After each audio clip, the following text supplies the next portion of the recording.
much, Luke. It's always a great pleasure and privilege to speak with Caribbean Labour Solidarity and with the kinds of networks of people in Britain and throughout the diasporas that CLS brings together. And I want to pay tribute to Luke as president, to others like Steve Cushion and Omar, and all of you who give life to this organization. And thank you. I think there are almost 100 participants in the meeting now, quite apart from the people watching on YouTube. So thank you for being part of this event in honor of Walter Rodney. I first spoke to a meeting of Caribbean Labour Solidarity 40 years ago in the summer of 1981.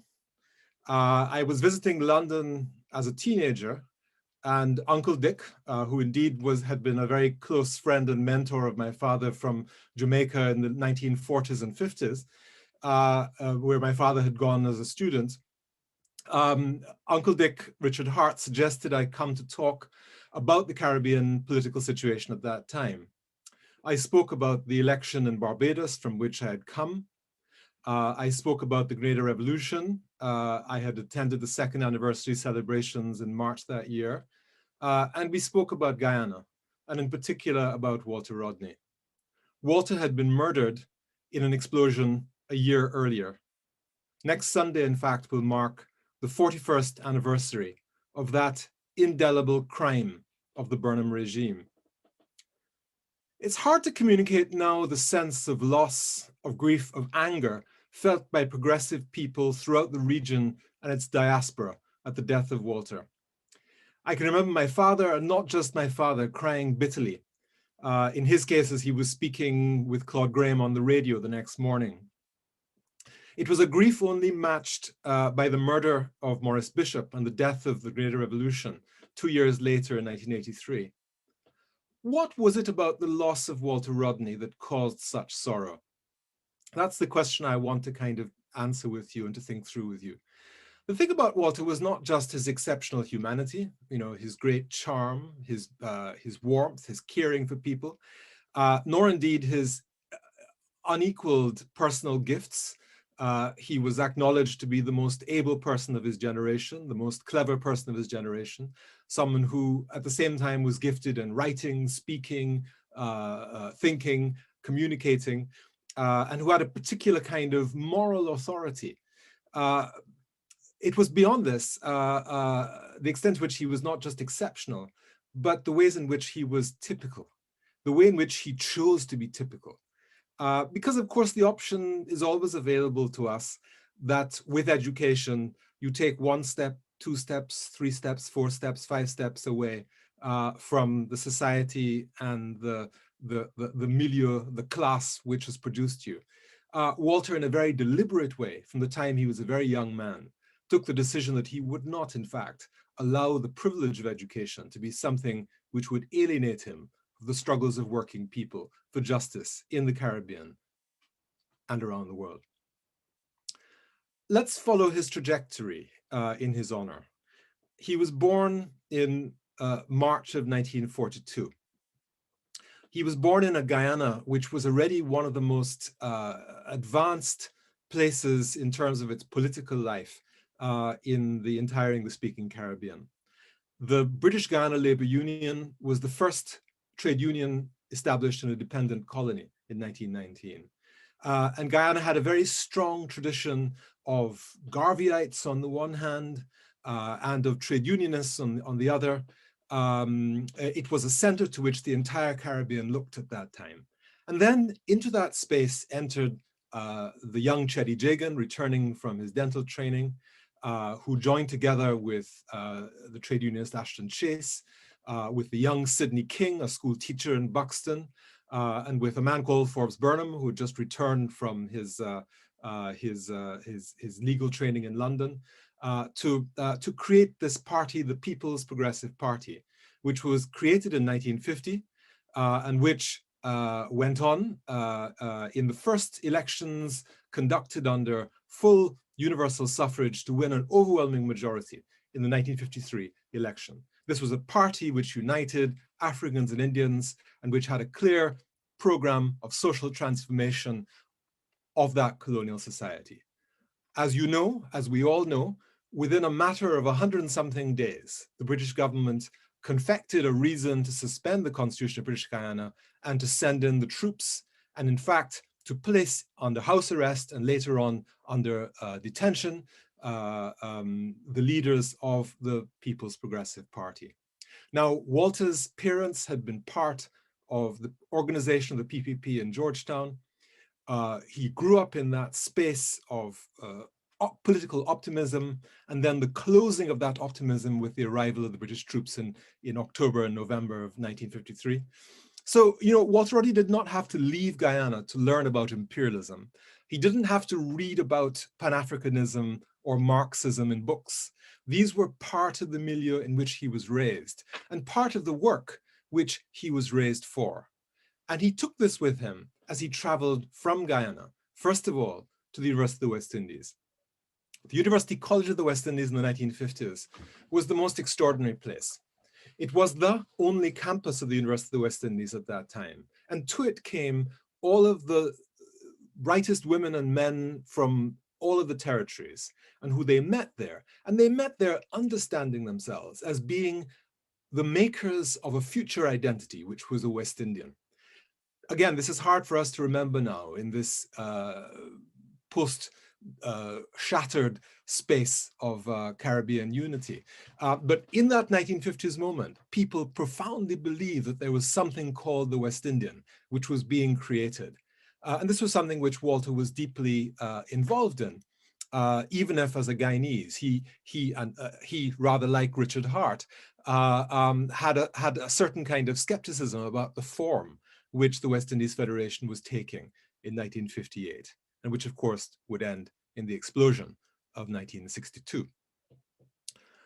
Walter became not only an extremely gifted student, but he was also very much involved in the politics of students at that time, which involved things, for example, like protesting against the exclusion of Black people from beaches, from private beaches on the north coast of Jamaica. He was involved in local trade union activity. He would have met Richard Hart at that time. And he also travels with a group of students to Cuba right after the revolution. He leaves Jamaica, goes to the School of Oriental and African Studies, which is a period of his life in which he begins to equip himself to be an African historian. And he wrote there what is still considered to be the most important study of the early history of the slave trade in the Upper Guinea coast. That's to say the territory around Guinea-Bissau and south of Gambia, south of Senegambia. And he began then to prepare a doctoral thesis. He worked in archives in Portugal, in Britain, and he produced a thesis extremely quickly, and went on in 1966 to Tanzania for his first teaching job at the then new University of Dar es Salaam. This was a critical period for his life. Now, he'd, of course, had all these influences from childhood. In London, he'd come into the circle of C.L.R. James, who at that time was in exile from Eric Williams' government. He had certainly read Fanon and Padmore before going to Tanzania, but it is in Tanzania that he comes into encounter with Cabral, with the Guinean revolutionary Amilcar Cabral. And it's Cabral who poses a problem to Walter, which he already had a sense of in his own life and from reading Fanon, which is the problem of the relationship of the intellectual to the working class. Cabral is scathing about the ways in which the nature of colonial education operated to separate the most gifted children of the working class from the interests of that class. And what Cabral calls for in a famous essay is what he calls class suicide, where the decision would be taken by those who were in that position of privilege to break that chain of dependence on the form of privilege which had created them, and instead to throw in their lot with the energies and interests which in fact had made them possible. So that when Rodney returns to the Caribbean to take up a post at the University of the West Indies, it was then called in Jamaica, in 67, 68, he brings with him not just a body of intellectual work, but a vision of his own political practice. Now, this is the moment of the wake of the Tricontinental Congress. This is the moment of the Cuban Revolution. This is the moment of the emergence of the Black Power movement. Walter is at the university and he's telling the students about what is happening in the world. He's asking them to think about the UDI in Rhodesia and to connect it with Sharpeville in South Africa, and to connect it with the freedom struggles in the United States. But even more dangerous from the perspective of the Jamaican government, Walter is traveling up into the hills, down into the jungle, to meet with the urban poor and the rural poor, and to bring to them not just teaching about history, the history of Africa, but conversations about race and power. What he came to call, taking a word from the people to whom he brought his energies and from whom, as he makes clear in his book, he learned as much as he gave, what he called groundings with my brothers, the book which was eventually published after his expulsion from Jamaica in 68. So the Jamaican government is panicked by Rodney and by what he means. They're particularly panicked because of the ways in which the Rastafarian movement in the 50s and early 60s had been involved in forms of resistance to the police state, and also even attempts to reach out towards Cuba. So the arrival of somebody like Rodney was somebody that raised a great deal of anxiety. And they decided, when Walter went to a conference in Montreal in the late months of 1968, to declare him persona non grata. So he would not be allowed to return to his family, to his home, to his job in Jamaica. This then produced one of the great moments in late 20th century Caribbean history in Jamaica, the Rodney riots of October of 1968. Audrey Allwood, you may need to mute yourself.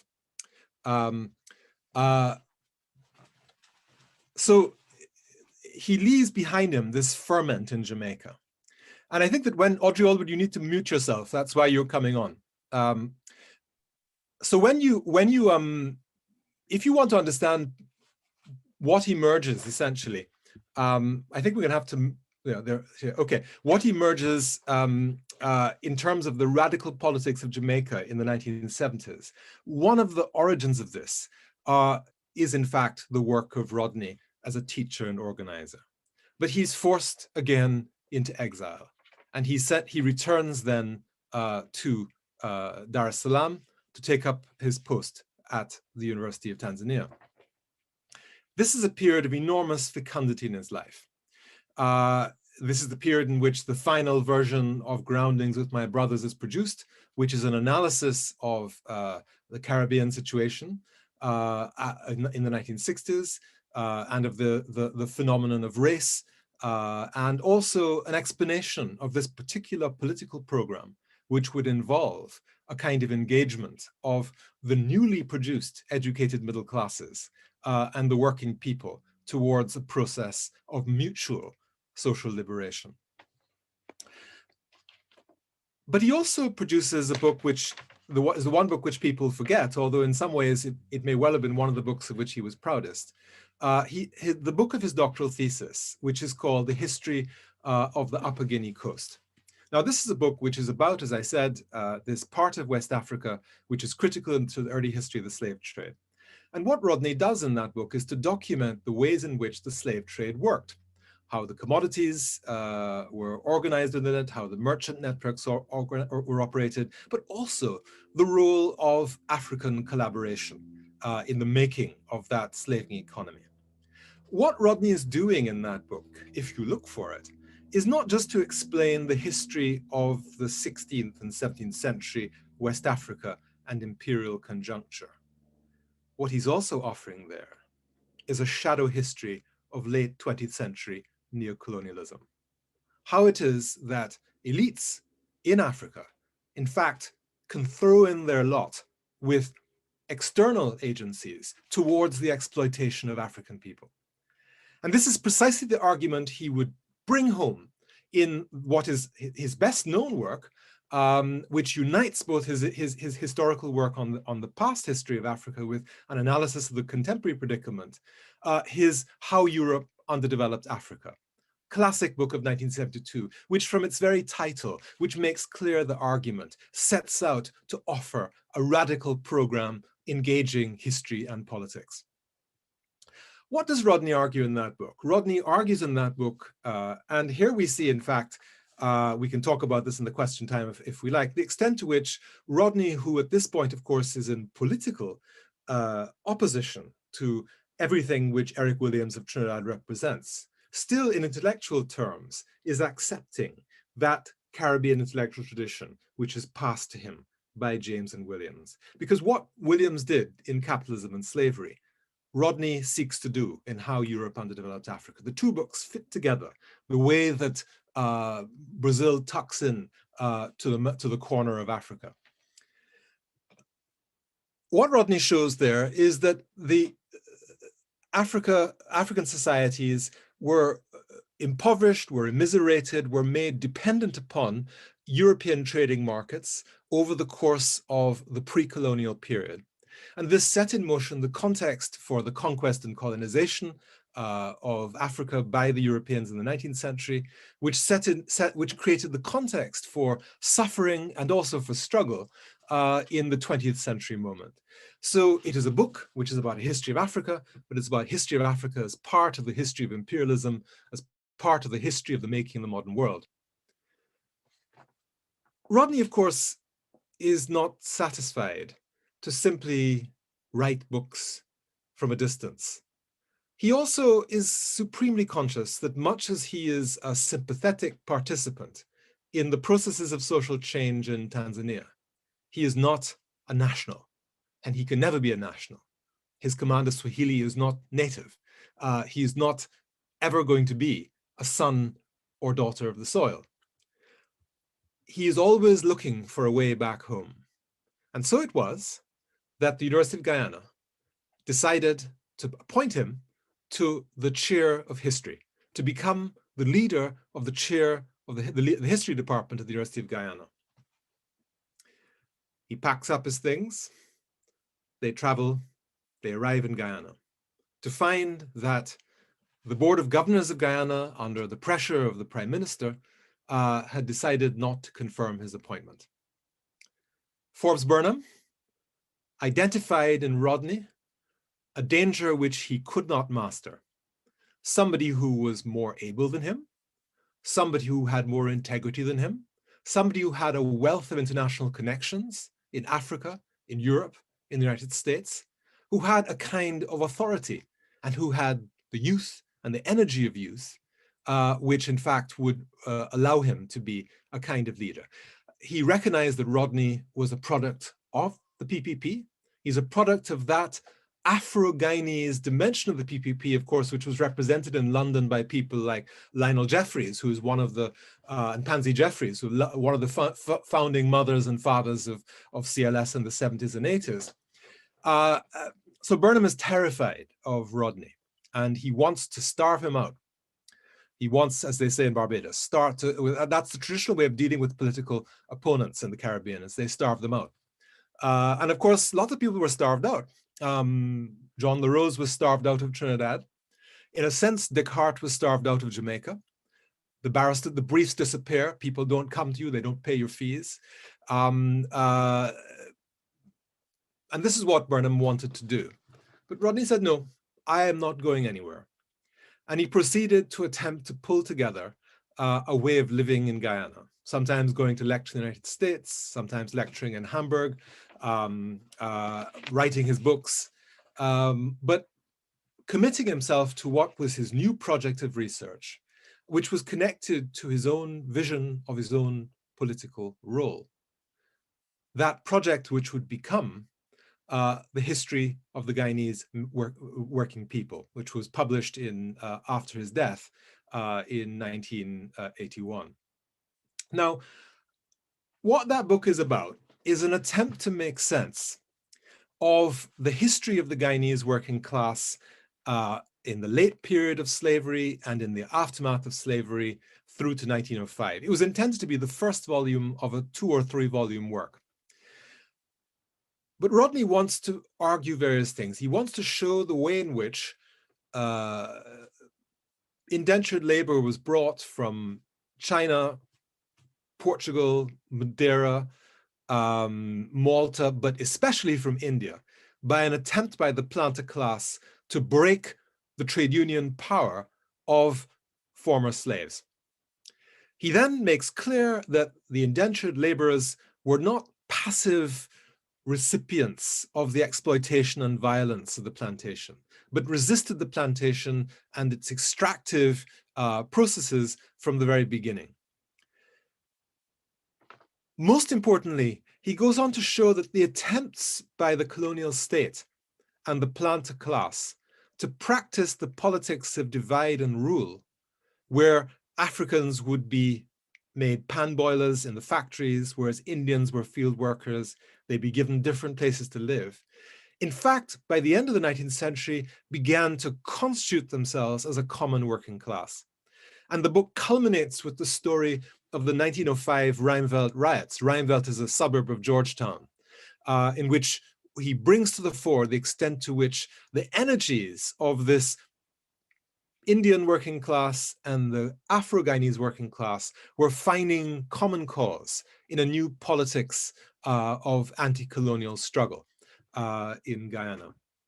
Now, the point of this book, as will be clear to those of you who know Guyana, but I should explain this, is that the specific political trauma of Guyana since the 1950s has been the creation, the enlargement, the manipulation of a racial cleavage between Guyanese who understand themselves as Afro-Guyanese, the descendants of slaves, and Guyanese who understand themselves as Indo-Guyanese, the descendants of indentured Indians. And the production of this particular split within the working class was generative of the entire possibility of the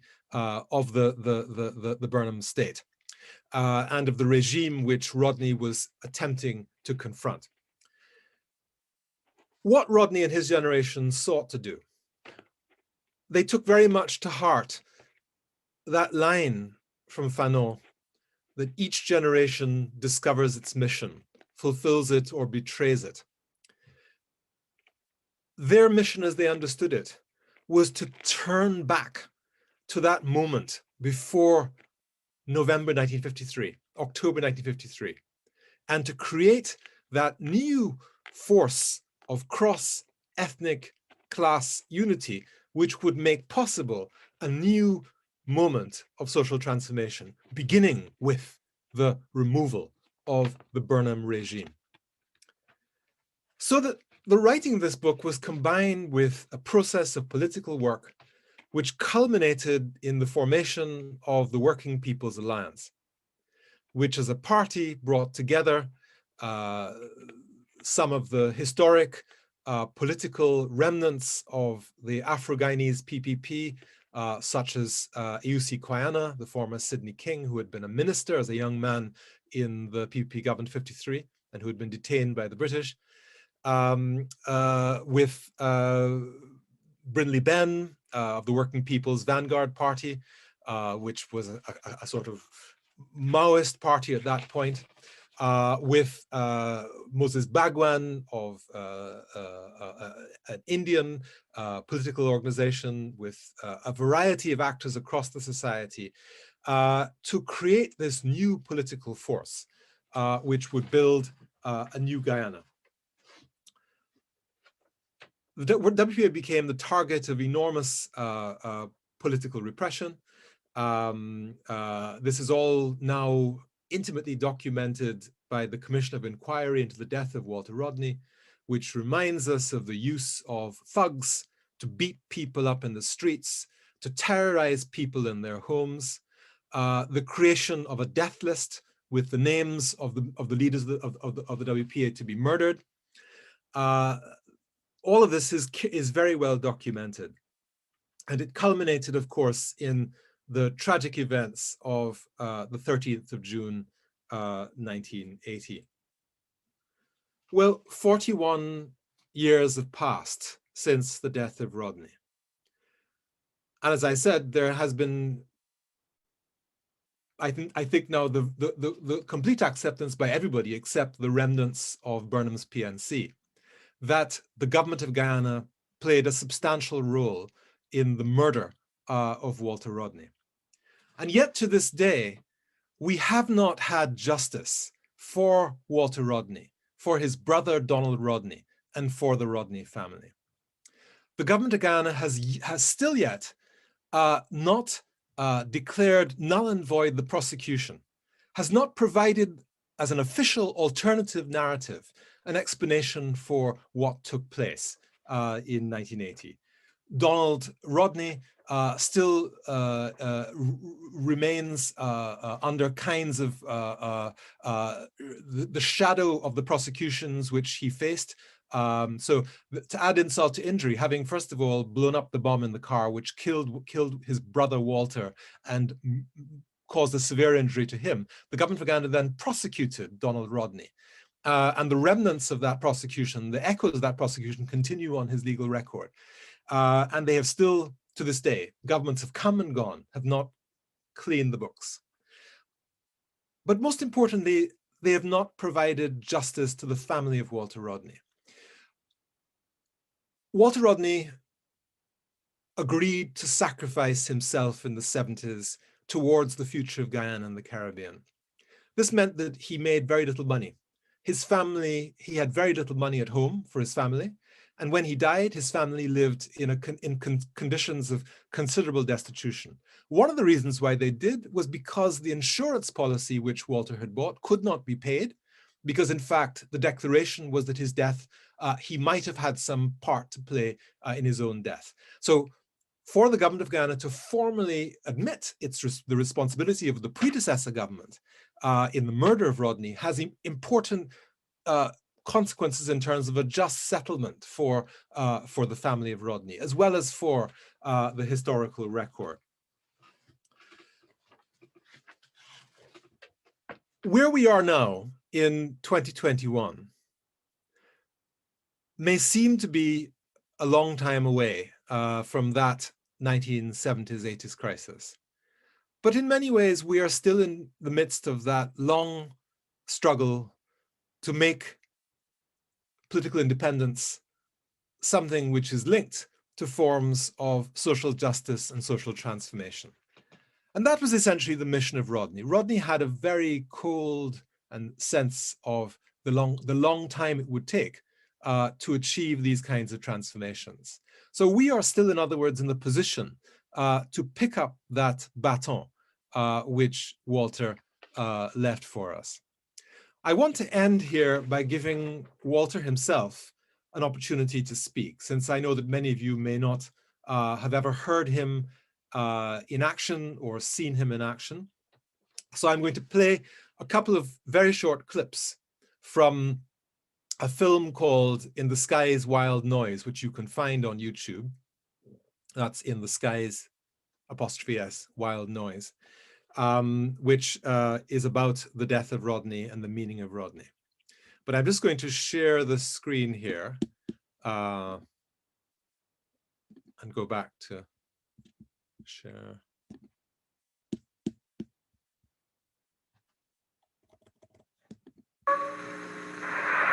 Nobody else can liberate the working class but the working class.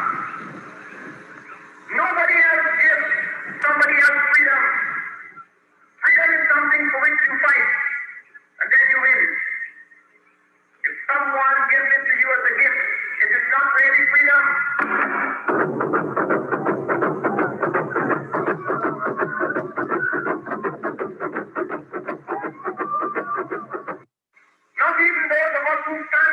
platform.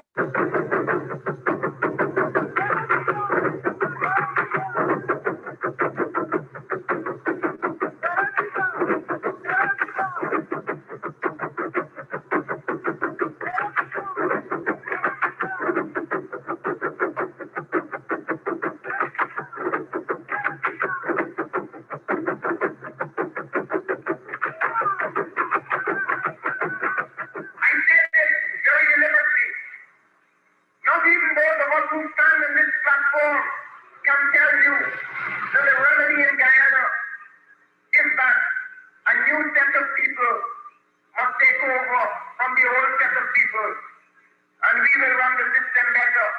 That is no solution to the problems of Guyana. The problem is much more fundamental than that.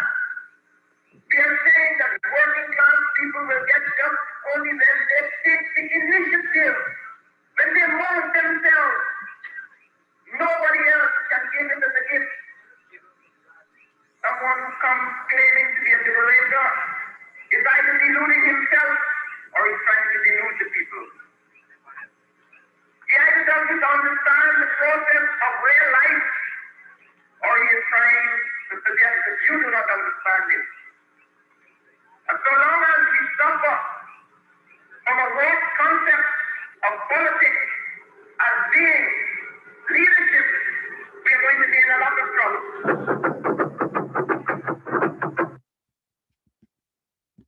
A warped concept of politics as being about leadership. So it was then in 1980. So it is today in 2021.